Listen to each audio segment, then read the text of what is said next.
के दिन महासागर का अजय योद्धा बना भारत, कैसे आईएनएस विक्रांत ने पलट दिया पासा। आज 4 मार्च है और ये दिन भारतीय नौसेना के इतिहास में एक स्वर्णिम अध्याय के रूप में दर्ज है।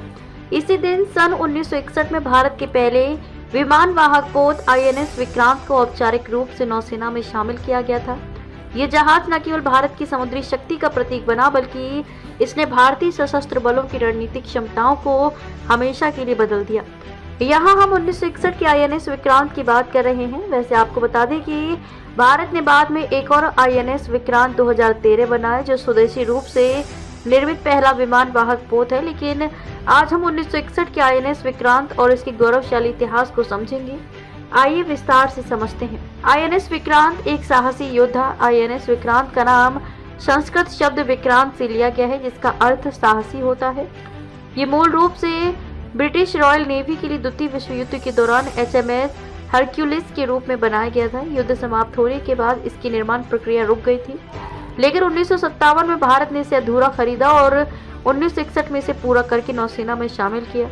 4 मार्च 1961 को बेलफास्ट आयरलैंड में भारत की तत्कालीन उच्चायुक्त विजया लक्ष्मी पंडित द्वारा इसे विधिवत रूप से कमीशन किया गया।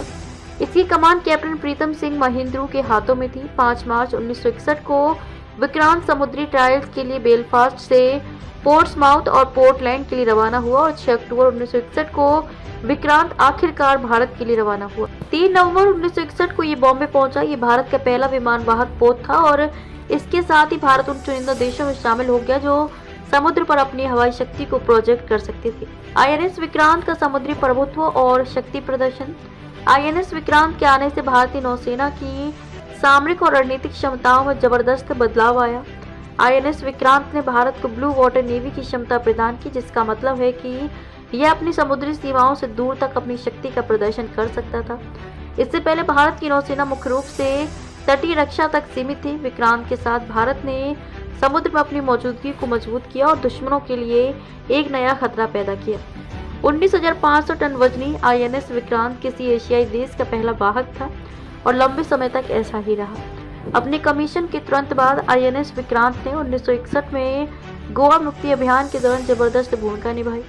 आईएनएस विक्रांत का समुद्री प्रभुत्व और शक्ति प्रदर्शन।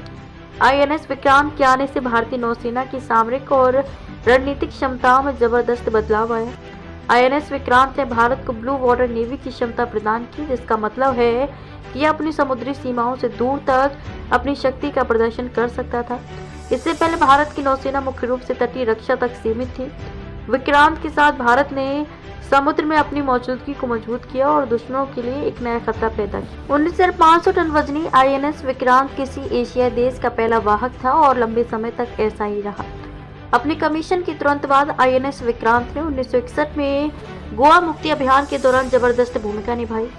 दीर्घकालिक प्रभाव। आईएनएस विक्रांत ने भारतीय नौसेना को एक नई दिशा दी। इसके बाद भारत ने आईएनएस विराट और आईएनएस विक्रमादित्य जैसे अन्य विमान वाहक पोतों को शामिल किया और हाल ही में स्वदेशी आईएनएस विक्रांत 2013 को कमीशन किया। 1961 के विक्रांत ने यह साबित किया कि विमान वाहक पोत किसी भी आधुनिक नौसेना की रीढ़ होते हैं। इसने नौसैनिक रणनीति में हवाई शक्ति के महत्व को स्थापित किया।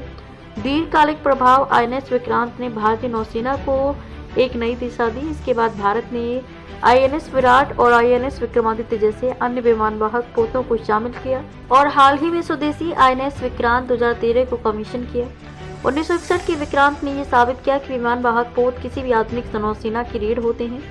इसने नौसैनिक रणनीति में अपनी शक्ति के महत्व को स्थापित किया। 1997 में इसे सेवा मुक्त कर दिया गया और बाद में इसे मुंबई में संग्रहालय जहाज के रूप में रखा गया। हालांकि 2014 में इसे स्क्रैप कर दिया गया, लेकिन इसकी विरासत आज भी जीवित है। इसके नाम पर बना नया आईएनएस विक्रांत 2013 उसी साहस और शक्ति का प्रतीक है। 4 मार्च 1961 को आईएनएस विक्रांत का कमीशन भारत के लिए एक ऐतिहासिक क्षण था। इसने न केवल नौसेना की शक्ति को बढ़ाया, बल्कि भारत को वैश्विक मंच पर एक सशक्त समुद्री शक्ति के रूप में स्थापित किया।